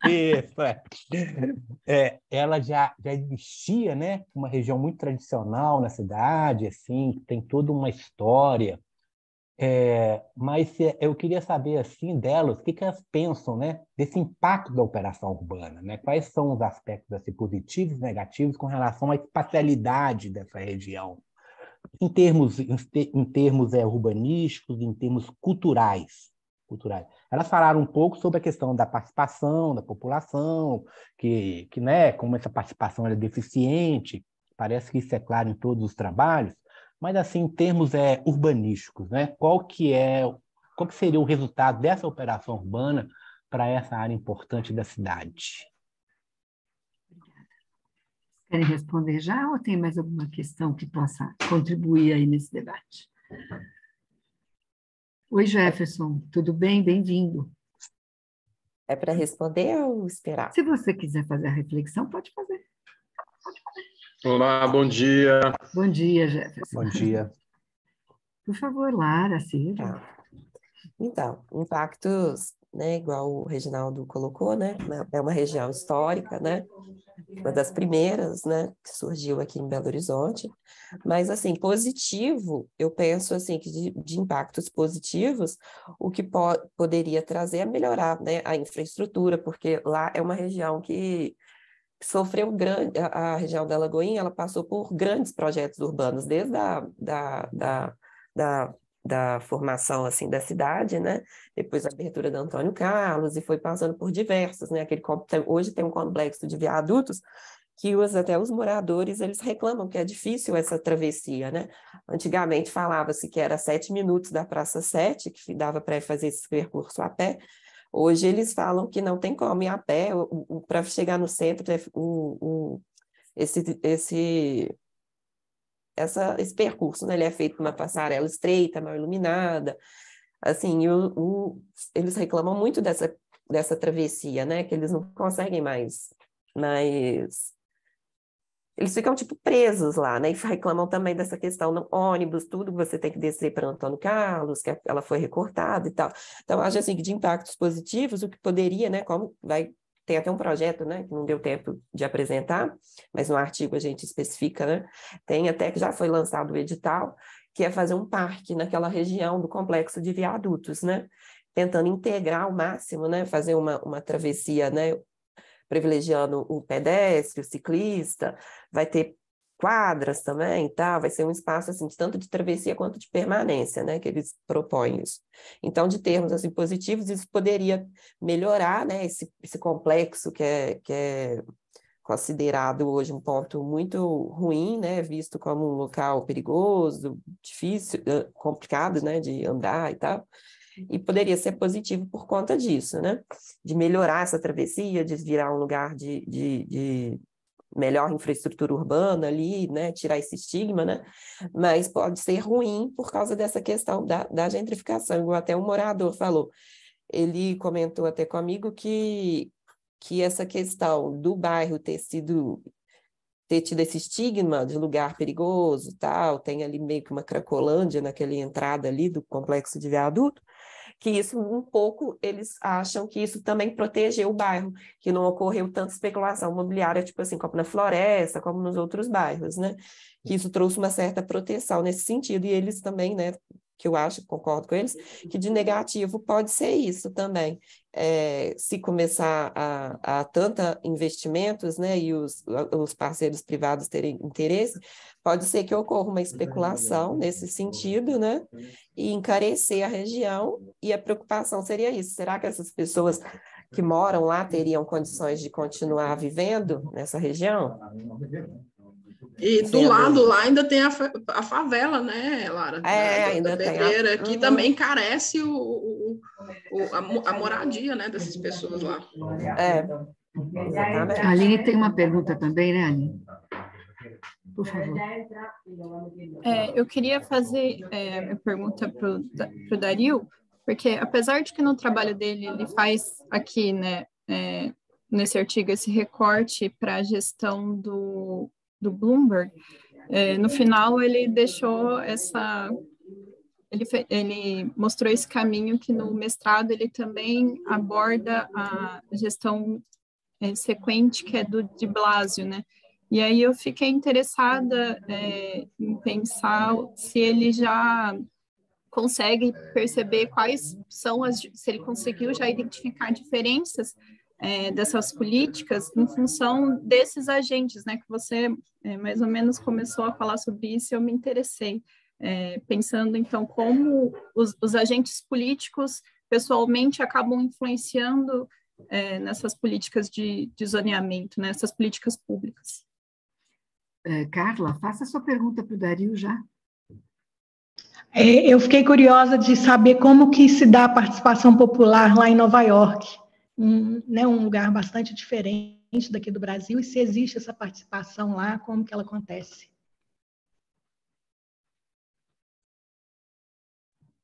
Boa, legal.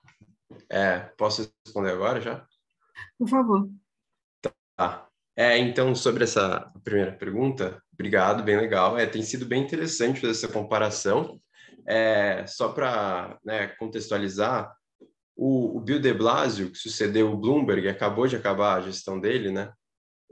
Ele é um progressista, um advogado, e ele se engajou muito na gestão do Bloomberg no processo dos rezoneamentos. E uma crítica que ele tinha, em específico, em um rezoneamento específico, que é de Park Slope, é de que não tinha nenhuma contrapartida do setor privado para a cidade. Lá, para ter uma referência, né, não tem nem outorga onerosa, não se aplica. Então, ele tinha essa crítica muito forte. Em Park Slope, é um rezoneamento híbrido, em que a iniciativa privada conseguiu verticalizar uma parte do bairro, ganhou muito dinheiro. Então, uma das críticas dele, e uma crítica da plataforma dele, é de que o poder público não conseguia capitalizar, né, nessa valorização que advinha da mudança da regulação, porque a gente sabe que um lote que você pode construir um lote, você pode construir 4, lote você pode construir 8, né? Lá é bem alto o gabarito que pode chegar, tem um valor diferente, isso impacta o mercado de uma forma bastante diferente. A principal crítica nos Estados Unidos, que foi mais incorporada, é os downzonings. Por quê? Os downzonings são aqueles que eu mostrei que restringem o potencial construtivo, que estão lá nas franjas. Eles reforçam esse padrão urbanístico, que realmente é um padrão urbanístico excludente. Ele é um padrão urbanístico de baixa densidade, que você tem essas casas que são muito grandes, em lotes grandes, e que são pouco acessíveis, e que, enfim, isso tem várias análises, isso é bastante discutido lá no campo do planejamento urbano, acabam restringindo a oferta de imóveis na cidade, né? Todo mundo sabe que Nova York é uma cidade caríssima de se morar, e muitas pessoas tentam responder essa pergunta: por que é tão caro morar em Nova York? Não existe uma resposta unânime, né? Porque é bem difícil, uma resposta que tem múltiplos fatores. Um deles, que essas plataformas progressistas e a plataforma do Bill de Blasio, já vou falar, incorporou isso, legal, é de que esses downzonings restringem o desenvolvimento da cidade, restringem a oferta imobiliária para essa classe média baixa, para quem tem o menor poder aquisitivo. Isso acaba tornando a cidade muito cara. Quando a gente analisa os dados do Bill de Blasio, que sucederam o Bloomberg, é muito claro que o rezoneamento é uma agenda política da prefeitura. Por quê? Ele não faz nenhum downzoning, nenhum, zero. Então, se o Bloomberg fez mais de 60, o de Blasio, que sucede ele, não faz nenhum. E o que ele tenta? Ele aplica, né, ele cria instrumentos para tentar recapturar a valorização imobiliária quando se faz o upzoning. Só que aí, enfim, a gente está analisando, mas parece, e já existem críticas que não houve aderência do mercado a esses instrumentos de incentivo e que então a prefeitura acabou ficando meio com o pires na mão, assim, não se teve o resultado esperado. E isso, e que eu acho interessante, isso pode refletir a própria característica do zoneamento, porque ele é feito para restringir e não para prescrever. Eu acho que isso é uma discussão interessante para a gente também. O zoneamento, nesse formato euclidiano, ele surge lá nessa cidade de Euclide para restringir o desenvolvimento imobiliário e não para prescrever a cidade que se quer, né? É um movimento difícil, mas legal. Como se dá a participação popular? Olha, isso é bem complexo. O que é interessante lá é que as eleições para vereador, elas são distritais, né? Então, elas não é o município todo que vota em todos os vereadores, especificamente Nova York, tá? Porque cada cidade dos Estados Unidos pode mudar o seu modelo de eleição local, que é difícil de entender também para a gente, mas enfim. Então, cada vereador tem um distrito cada distrito, né, parte da cidade, elege um vereador. Então, os vereadores eles estão muito ligados com esses rezoneamentos, né? Então, tem uma imbricação entre o vereador, as organizações locais e o nível municipal e o prefeito, que é bem interessante de estudar. Aí tem vários casos. Nos casos que você tem uma participação popular comunitária mais efetiva, você teve, de fato, o Tom Gotti, é um cara que estuda bastante isso, que ele é bem respeitado em Nova York. Você teve a produção de planos comunitários para os bairros, que vão tentar, para além dos rezoneamentos, que estão muito, né, na linguagem, no formato do mercado imobiliário, produzir planos de bairro diferente. Tem essa retórica muito forte, eu acho que o planejamento urbano foi muito importante para isso, de colocar a gentrificação como um problema. Há 20 anos, não sei, essa palavra não existia. Quer dizer, isso virou uma coisa que realmente pauta, né, debates. Mas, né, dito isso, a maior participação popular são dessas comunidades organizadas brancas de classe média e de elite. Tá? Isso nos Estados Unidos, não é só em Nova York.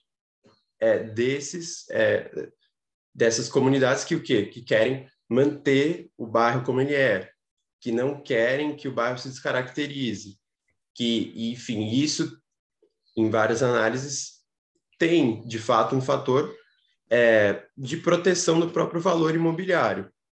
E um outro fator explicativo que eu também acho legal, acho que vale a gente pensar, para as classes médias, nos Estados Unidos, no Brasil, admito que eu não sei, a âncora da riqueza da maioria das famílias é a propriedade. É a propriedade da casa. Então, realmente existe uma mobilização forte nos Estados Unidos dessas comunidades para manter ou para elevar o preço da propriedade. Então, isso também gera uma participação que é da popular, da sociedade civil, mas que é muitas vezes excludente, né, do ponto de vista totalizante da cidade, e isso gera um desafio muito grande para o planejamento urbano. Joia, Dário. Obrigada. Jefferson, você tem uma questão aí com a mãozinha levantada? Olá, pessoal, bom dia. Eu estou com um problema aqui no vídeo, eu não sei se vocês estão me enxergando. Não, eu não estou te vendo. Agora sim. Agora sim. Tá, beleza. Obrigada. Parabéns a todos pela exposição. Eu queria dar uns pitacos aqui, mas é para provocar algumas reflexões, nada específico ou de reparo às apresentações que foram feitas, né? Primeiro, obviamente, eu fico muito satisfeito, contente que essa agenda de pesquisa sobre os instrumentos urbanísticos e os planos diretores esteja voltando à nossa pauta. Parecia que, alguns anos atrás, esse tema havia sendo ignorado cada vez mais em razão de uma descrença absoluta nessas instituições urbanísticas, mas os estudos de caso, os estudos comparados, as outras mesas que eu assisti ontem, anteontem e hoje, recolocam esse tema com a devida importância. Eu saúdo, acho muito bem-vinda essa preocupação. E eu queria fazer a seguinte observação. Eu acho que a gente tem uma armadilha sobre a qual a gente se impõe e acaba sendo uma forma, talvez equivocada mesmo, de lidar com esses temas, com esses problemas, que é uma compartimentação da abordagem, ora estritamente técnica, ora estritamente política. Então, o ordenamento territorial seria objeto de uma definição puramente tecnicista em relação à definição de alíquotas, incidência de instrumentos no território urbano, macrozoneamento, a aplicação em diferentes escalas urbanas e assim por diante. E, de outro lado, uma visão estritamente política, no sentido de que todos esses ordenamentos, na verdade, remetem a pactos, acordos que são estabelecidos entre os gestores públicos, os policymakers, e os responsáveis pela gestão urbana e a parcela da sociedade civil organizada que interage nessa agenda. Eu quero chamar a atenção para o seguinte: eu acho que a gente tem que lidar com a devida ênfase para a necessidade de tentar uma abordagem totalizante, mais completa, abrangente, que inclua, obviamente, a dimensão técnica, mas que saiba compreender que a ordenação territorial é, antes de qualquer coisa, uma escolha política. Não só porque ela tem um estatuto jurídico legal, ela se transforma em lei, em normas que incidem, que regram a produção do espaço urbano, mas porque ela contrapõe diferentes interesses que operam no espaço urbano, do mercado imobiliário, dos gestores públicos. E, aproveitando o ensejo dessa provocação que o Dario acabou de responder, eu costumo dizer o seguinte: nós cultivamos uma certa crença ingênua na participação, mas há participação e participação. E eu costumo dizer que tem participação da sociedade civil do bem e da sociedade civil do mal. Aquela que tem interesses muito particularistas que operam nas dinâmicas imobiliárias de produção e controle do espaço, de acesso à terra, e de outras que se inclinam mais para o interesse público, de um ordenamento mais justo e assim por diante.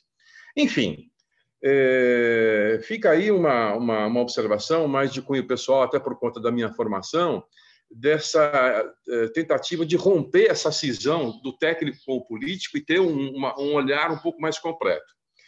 Por último, não vou me estender muito, desculpem, é uma observação mais específica sobre o estudo do Dario. Muitíssimo interessante.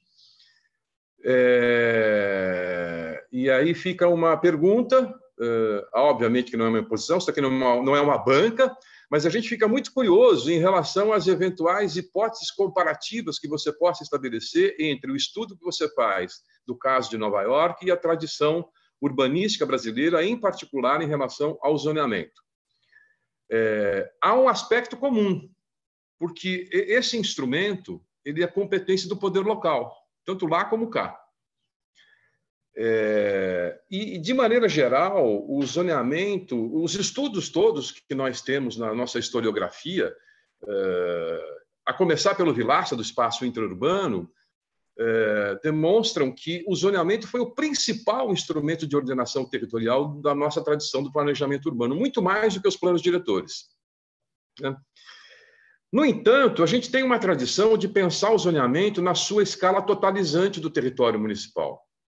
A experiência de Nova York mostra que essa incidência mais localizada em recortes territoriais tem uma lógica e uma facilidade institucional que chama a atenção pela explicitação do conflito. E aí, independente das N críticas que a gente possa fazer à sociedade americana, ao seu sistema político, eu acho que lá a gente tem uma explicitação do conflito muito mais evidenciada. O sistema político americano, por exemplo, regulamenta os lobbies. Aqui a gente tem vergonha de dizer que tem interesse corporativo que opera sobre o espaço urbano. E quando esses sistemas aparecem, por exemplo, nas câmaras municipais para discutir legislação urbanística, plano diretor, etc., parece que é um monstrengo que é estranho à nossa realidade, e não é. Enfim, a minha pergunta é: em que medida você considera a possibilidade de estabelecer hipóteses comparativas entre essa experiência muito interessante, lembrando que o Dow Zoning, evidentemente, ele é defendido, operado por segmentos muito privilegiados, diferentemente do entendimento que a gente tem historicamente aqui sobre zoneamento, né? Mas, enfim, seria uma perspectiva muito interessante selecionar, eventualmente, um caso comparável, poderia ser São Paulo, por exemplo, né? Mas me parece que o teu estudo é especificamente sobre Nova York. Mas fica aí como uma sugestão para o futuro. Obrigado, desculpa se muito. Não, obrigada, Jefferson. Eu estou com a mãozinha levantada. Eu vou aproveitar, fazer aqui as minhas reflexões, provocações, né? Porque, ao mesmo tempo que é muito importante que se volte a essas análises dos instrumentos urbanísticos, e nessa mesa aqui nós temos o predomínio dos instrumentos de desenvolvimento urbano, né? Então, o impacto de vizinhança, a outorga onerosa do direito e não a gratuita, então isso também tem que investir nela, né? O que é a gratuita. Nós temos o zoneamento e temos a operação urbana consorcial. Então, eu creio que no Encontro Nacional da ANPARC, que dessa vez a gente conseguiu trazer o urbanismo efetivamente, né, para esse encontro, porque a ANPARC não é só de arquitetura, eu acho que a gente precisa defender isso. As pessoas acham que quem apresenta em ANPARC é só trabalho sobre projeto de arquitetura, mas é programas de pós-graduação e pesquisa em arquitetura e urbanismo. Por isso que eu creio que a pergunta que o Reginaldo fez para as meninas de Lagoinha é muito importante, porque nós temos essa obrigação profissional, né, de entender forma urbana. Então, a política é muito importante, a gente precisa se posicionar, evidentemente, mas a gente precisa traduzir. Eu acho que o trabalho da Érica dá esse exemplo, né? Ela traduz, do ponto de vista de forma urbana, o resultado da aplicação de um instrumento, né? Que é nefasto do ponto de vista da verticalização. Eu acho que e para Alagoinha, por exemplo, nós temos o IAPI, né? Nós temos um IAPI, ele está sendo impactado como? As pessoas estão vendendo seus apartamentos, valorizou, não valorizou, a favela que a Cirlei lembrou. Então, eu acho que a gente precisa, ao mesmo tempo que recupera a área de discussão dos instrumentos, a gente precisa continuar valorizando a reflexão da forma urbana, né? E, por outro lado, eu creio, é a provocação mesmo, né? Depois da pandemia, nós não podemos eludir essa questão que eu vou colocar agora. Nós continuamos fazendo análise de instrumentos sobre o território urbano, defendendo a manutenção da aglomeração. É isso que nós queremos. Nós vamos continuar defendendo essa aglomeração insalubre, né, que mata os pobres, né? Então, nós precisamos enfrentar essa questão da metropolização, da aglomeração, de uma maneira, ou seja, na hora da baixa densidade para áreas mais distantes do centro, nós precisamos desdemonizar essa questão. Então, acho que essa é uma provocação também para o Dario, né? Então, baixar a densidade hoje, efetivamente, é elitização. Mas como é que seria de um outro jeito? para garantir salubridade, para garantir no nosso território brasileiro de 8.500.000 metros quadrados, quilômetros quadrados, onde só 0,12 são perímetros urbanos, né, por cento, como é que seria uma reorganização com base, inclusive, na própria mudança desse estatuto de cidade, esse estatuto de metrópole? Cadê o estatuto do território? Acho que essa é a provocação maior que eu gostaria de fazer para a mesa. Né? E, para a contribuição do ponto de vista teórico, eu acho que nós temos algumas questões aqui que a gente meio que naturaliza e começa a beirar a inadequação conceitual. Muitos dos trabalhos usam burocracia naturalizadamente, né? Como assim, aspectos burocráticos, burocracia. O que é a burocracia? Nós temos que enfrentar a teoria do Estado. Né? Burocracia não é apenas o procedimento burocrático que o Estado é obrigado a fazer porque ele maneja recurso público. Então, ele precisa ter um processo administrativo. Na hora que a gente diz agilizar processos, não pode ser passar por cima da transparência, nem da ética processual. Mas burocracia não é isso, né? Burocracia é um campo teórico muito mais amplo. Eu acho que a gente precisa se municiar mais dos estudos teóricos sobre isso. Né? Então, estudar mais essas concepções para valorizar o próprio trabalho, inclusive da urbanização. Né? Eu, com todo respeito, né, acho que se não é importante para a análise do teu instrumento falar de urbanização, então é melhor não falar do que falar de urbanização tardia. Porque senão a gente está se comparando o tempo inteiro com os países centrais e vai, contrariamente ao processo de urbanização que começa com a pisada do colonizador aqui no século XVI, segundo Nestor Goulart, Reis Filho. Então, ainda nós estamos disputando, teoricamente, o que é urbanização. Né? E urbanização não é só a partir dos anos 50 do século XX.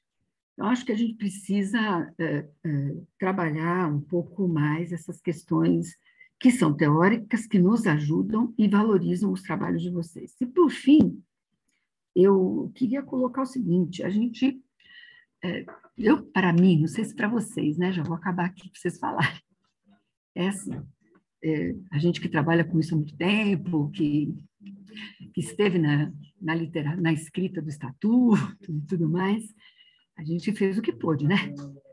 Mas o mercado imobiliário deita e rola. Ele comanda a aplicação dos instrumentos. Então, a gente vê desde o trabalho do WAVE, né? Ou seja, a questão da circulação é a prioritária, depois a gente vê aí com a Érica a contradição na forma urbana e os interesses pontuais do mercado, está na cara que isso acontece, né? Cadê a outorga gratuita? Por que a gente não tem mais coragem de dar gratuita onde o Estado realmente precisa desenvolver? Tá? Essa questão da coordenação, né? Que as meninas últimas da Lagoinha falaram. Quer dizer, coordenar não é pouco. Se o Estado efetivamente coordenasse, ufa, já estava bom. Mas não coordena, ele deixa para o privado coordenar, como vocês mesmas mostraram muito bem. Né? E no zoneamento, que é um instrumento mais antigo, né? Evidentemente, é como o Dario bem colocou, o Franco Mancuso dá um exemplo de Nova York, inclusive, né? Em cima de, ou seja, tirar as lavanderias chinesas, né? Ou seja, eles estavam ganhando muito dinheiro ali onde já outros... Então, vamos lá, vamos colocar um instrumento para que não se possa mais abrir a lavanderia, né? E a Nova York. Assim, quem comanda é o capital. Então, eu gostei demais assim, dos 4 trabalhos, porque eles explicitam essas contradições. Eu acho que vocês estão assim, vocês colocam isso muito bem. Tá? Isso, apenas esse cuidado que nós precisamos ter, que o Jefferson Goulart já falou muito bem, que analisar politicamente não pode nos limitar na análise tipológica, arquitetônica, urbanística, formal. Tá? Então, é isso. Continuando aí com a palavra aberta. Obrigada.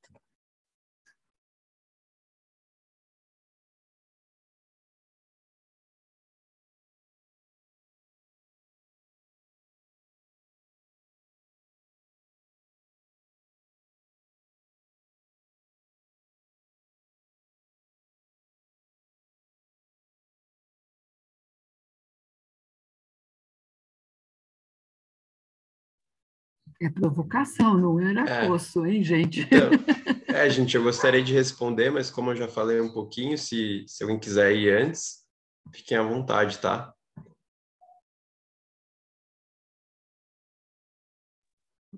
Acho que eu vou falar um pouquinho, então, já pegando o gancho, que você trouxe o Mancuso, né?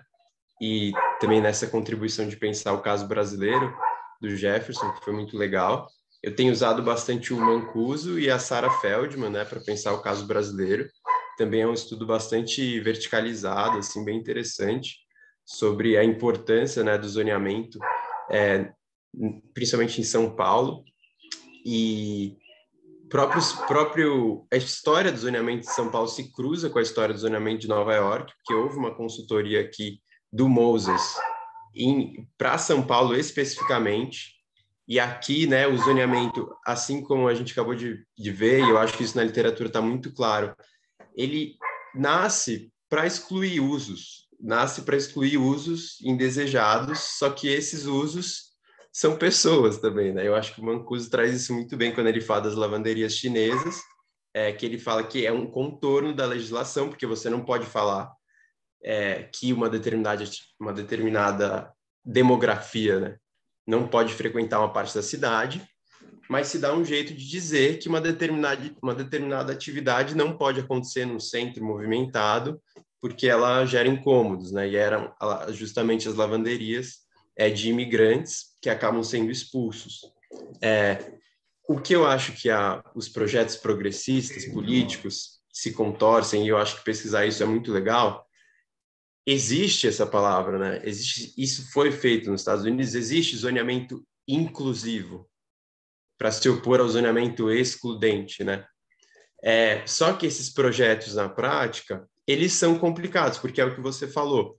O zoneamento, ele é fundamentalmente uma regulação do mercado, então ele depende da aderência do mercado imobiliário. Então sempre tem essa tensão. Como é que você recaptura o uso do solo, ou faz com que quem verticaliza e adensa precisa construir habitação social ou doar para um fundo de habitação, enfim, isso foi feito agora nos Estados Unidos, em Nova York especificamente, mas, ao que tudo indica, de fato, teve uma baixa aderência. Então, esses projetos progressistas políticos, eles têm dificuldade.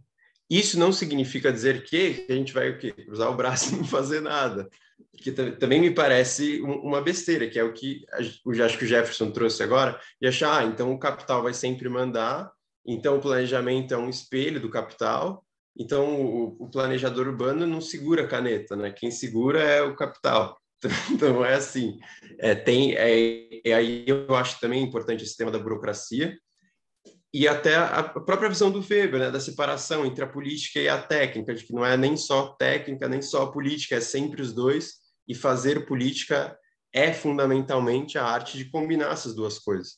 Eu acho que o planejador urbano enfrenta esse desafio, que é um desafio válido.